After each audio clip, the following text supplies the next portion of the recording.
Subok ang tambalang Kim Chiu at Jake Ejercito dahil naging matagumpay ang kanilang Prime Video series na Pitchet, The Confessions of a Nukai Queen.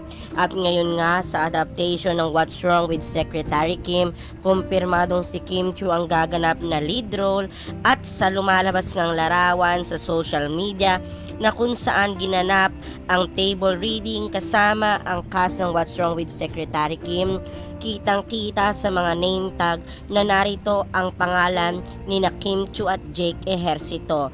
Kaya nga, kumpirmado na si Jake Ejercito ang magiging katambal ni Kim sa nasabing adaptation.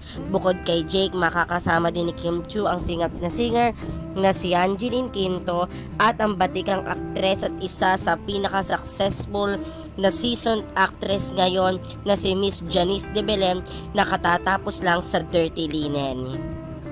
Ang tambalan ni na Kim Chiu at Jake Ejercito ay naging matagumpay matapos mag number 1 ang series nilang Pitcheck sa Pilipinas at ito din ay nakilala at nagtap sa ibang bansa tulad ng Albania, Cambodia, Papua New Guinea.